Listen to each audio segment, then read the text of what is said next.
Well, hello, my couture crafters. I need to make a birthday card. I feel like this card can double as a Mother's Day card too. So, don't you just love when things work out? As I was opening this, I broke my nail. I can't believe I broke my nail because I very, very rarely break my nails. Maybe I've broken maybe six nails in a lifetime of like 20 years of getting my nails done. Seriously, like 20 years. So, anyway, I patched it. Yay for knowing what to do if you break a nail. And I didn't feel it, it didn't hurt, so yay for that. On one of the groups that I'm in on Facebook, they asked that I do a orange and pink card, and they asked for a specific stamp set. I wasn't exactly able to oblige, but hey, nonetheless, I gave it a shot. So again, they picked the colors pink and orange. So I'm cutting this sheet of paper here at 9 1/4 by 7, and that's going to be the base for our card today. I'm going to score it at 3, and I'm going to score it at 6 1/4. And that's all of the scoring for this card. Now we're just going to fold it.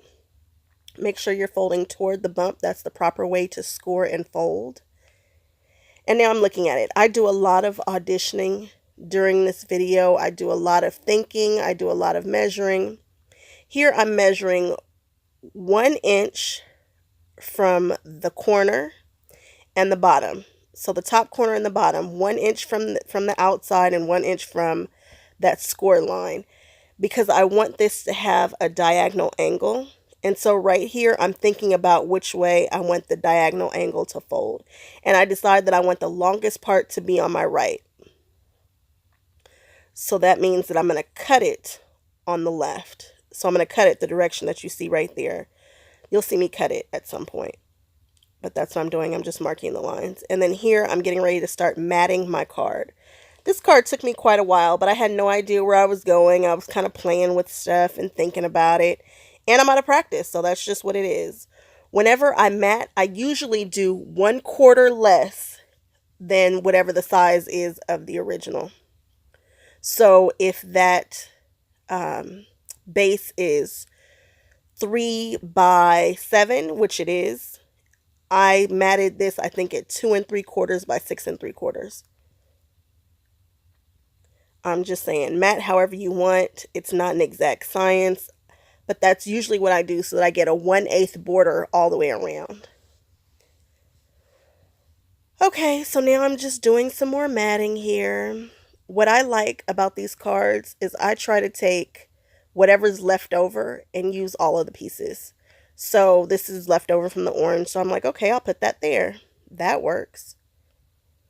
Without grabbing new cardstock because, well, doesn't matter. But anyway, so I went ahead and matted that too. So now you can kind of see a sliver of orange at the bottom. I really, really like that.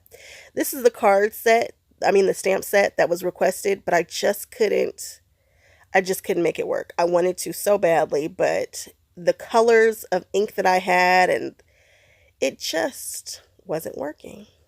And it's a reverse polka dot set. So whatever you stamp, that's the color that you're going to see. It's just, it just didn't work out. That's all I can say about that. But I left it in here anyway so that you can see how this sucker stamps out. I don't love the dimensions of background stamps because they're never the right size for the size cards that I make. You guys know I like to make long and skinny cards or square cards or shape cards. They very rarely fit whatever it is I'm doing. I wish they would make them just a little bit longer. Not everybody makes a standard A2 card. Actually, most people do. It's just me who wants to be weird. And then I want to get mad when stamps don't work for me. So here I am lining it up. At this point, I still think that I'm going to be able to use this. So why not? That is a good quality stamp. You see how it picked up that paper? That's when you know you have a nice, that's one of the ways to know that you have a nice quality stamp. So I grabbed the brightest orange that I had, which is, I think, Orange Twist by Catherine Pooler. And I just start loading it up. You see that good quality stamp suck up all that ink and not beat up? That makes me happy.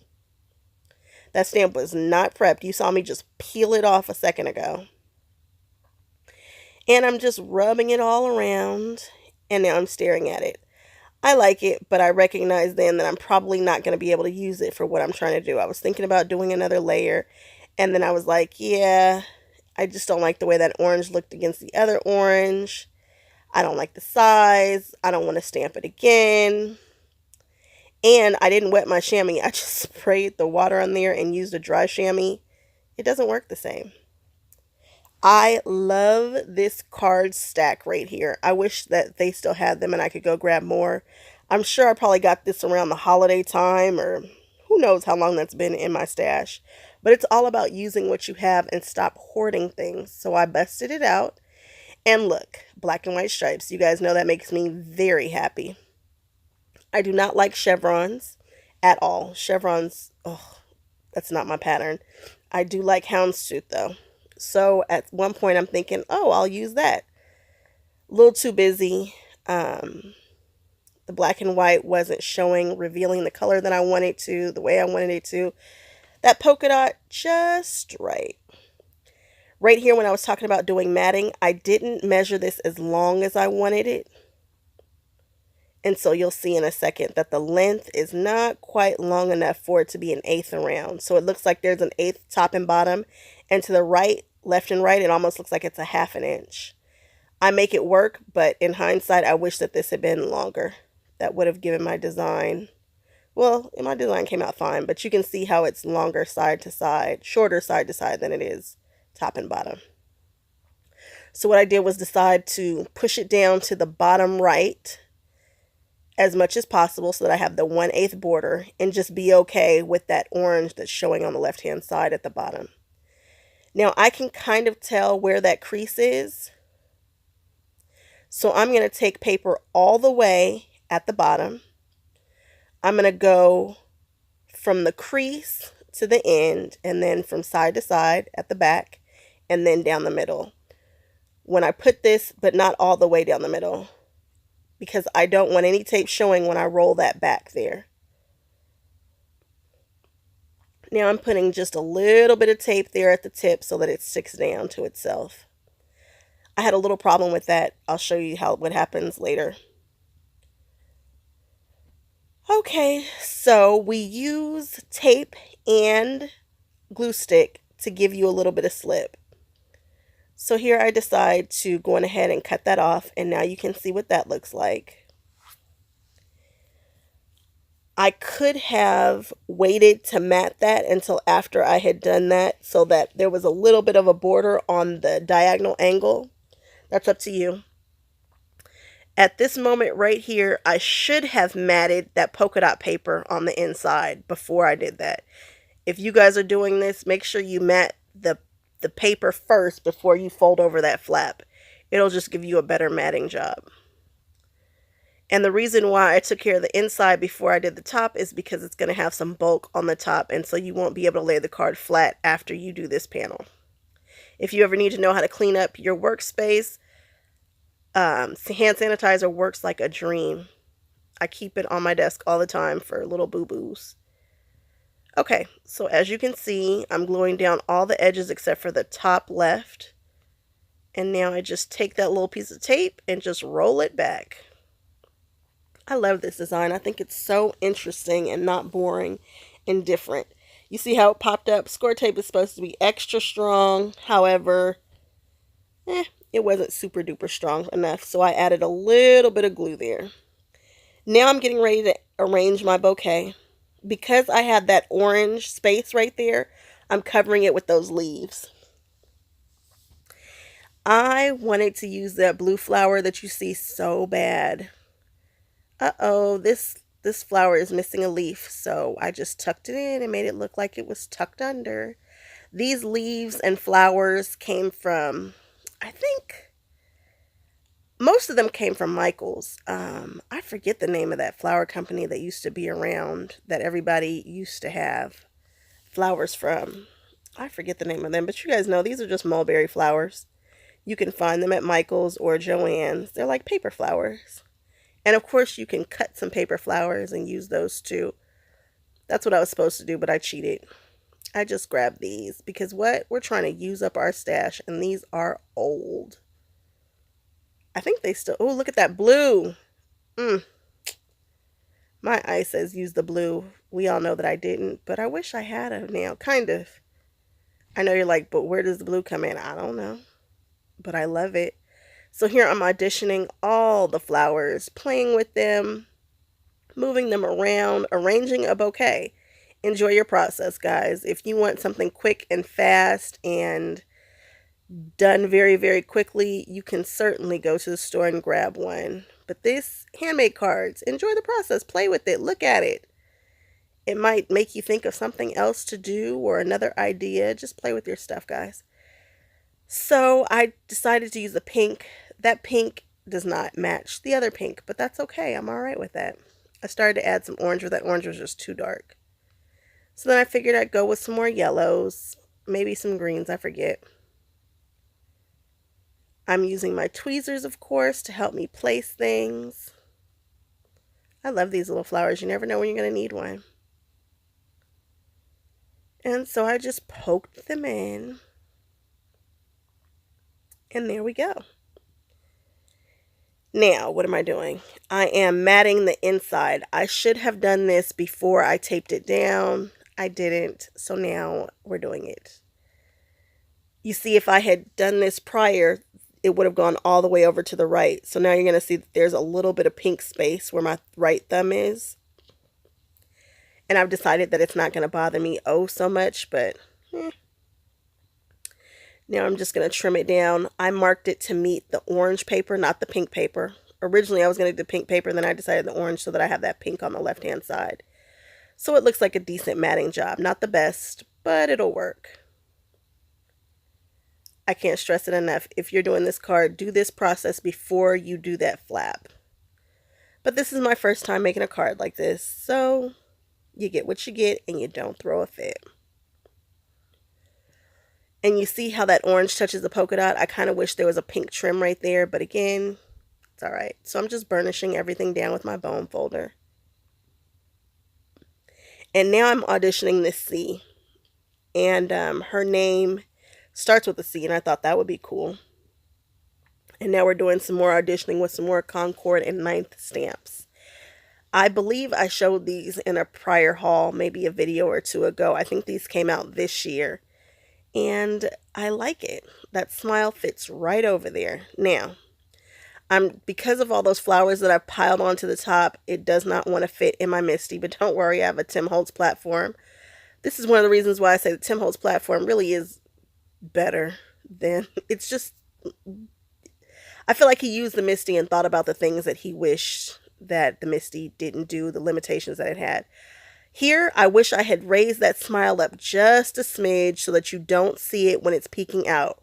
Remember, when you have a little peekaboo card, you don't want your sentiment to show while your card is closed. This one barely does. These are a nice high quality stamp with wonderful VersaFine clear ink. Oh, it's just crisp, guys. In person, you talk about crisp. It's very crisp. I'm using that grid by Simon Says Stamp. It helps these high quality stamps not to pick up the paper. So I put the grid down, figure out how I want the stamp, and then I can just move the grid around. When I like where it is, I leave it in place, and then I close it. And I don't have to worry about the stamps pulling up the card. See, just peel that off and bam. Again, VersaFine clear ink here, and I get a nice crisp image. You can certainly have put that straight, but I didn't want to. I played with it. I wanted something that was a little more edgy. Yes, I wanted to use the houndstooth, but I thought it was just going to be too busy. Everybody does not always understand my aesthetic. So here we go. Those are those lettered stamps that you can get from Michaels that are truly, truly inexpensive. They're not a high quality stamp, but if you use them with VersaFine clear ink, you get wonderful results. For this, I am using a 6 by 6 inch paper. They don't have an exact measurement for this card, which is, I think it's 4 by 3 1/4 that I was trying to get. So I just went ahead and cut the cardstock to 6 by 6, and I scored at 2 3/4. Again, I cut it at 6 by 6, and then I scored it at 2 3/4. I played with it a little bit to make sure that I got the right dimensions. Now, if I was really doing too much, I could have rolled back one of the edges of the envelope and all that, but I figured I'll just tape it down. So I glued down that top flap to itself all the way down so that it had a nice finished edge instead of me cutting it. And now I'm just gluing the flaps to one another so that I still have a pocket. So I'm creating an envelope. This is hand delivered, so I really don't need to worry about sending it through the mail or worrying about if somebody's going to take what's inside of it. Not going to have that problem. And there we go. This just keeps it closed. It's just another variation on a belly band, I'd say. So now here I am auditioning again. I'm checking to see if that birthday is going to have enough space once I've matted twice. Barely, barely fit. It did end up fitting, but I mean, really, it barely stayed on there. So we're doing a little matting with our polka dot paper. Again, once you pull out your cardstock, just keep using it. It'll keep your card cohesive and it'll use up your paper so you don't have a bunch of scraps. So that you're not, just cutting a whole bunch of new paper. So here we go. It fits. That makes me happy. And so now I'm looking at it to kind of see what the color scheme is going to look like. And I'm like, that'll work for me. I'm okay with that. I knew that I wanted the orange to be on the top for whatever reason. You guys know I'm not a pink girl by a long shot. So the fact that I even used pink and orange speaks volumes in my opinion. So here we are. I needed a little slip on this just so that I can wiggle it around in case I don't get it perfect. And I feel good about that. So I just burnish it down. And now we're getting ready to use that orange piece of paper that I cut. And because I figured the birthday was a little bit too big, I'm going to have to push this paper to the center of my Misty. And there we go. This is not a high quality stamp. See how it does not stick to the paper? It doesn't pull the paper up at all. That's fine. That works for me right here because it does stick to the Misty. So I'm just going to use some VersaFine clear ink and watch how crisp this image comes out. That'll work. It touches both sides. I am very pleased with how that was centered. I wanted to do a cheers to you, it's your birthday, or cheers, it's your birthday. I wanted to fill up that space on top. That says celebrate, but I just didn't have enough space. So I had to go on ahead and just put that tiny happy. I didn't feel like looking for any other happies. I don't know what sentiment stamps I have that would just to fit there perfectly. So I just went ahead and used what I have that's out. I'm trying again. See, there's the cheers. It's your... it just didn't fit. Just couldn't make it work without overlapping and looking a mess. So again, I just had to use that happy and be okay with it. I'm playing with it. I'm moving it around. I think I like that. VersaFine Claire. And there we go. Happy birthday.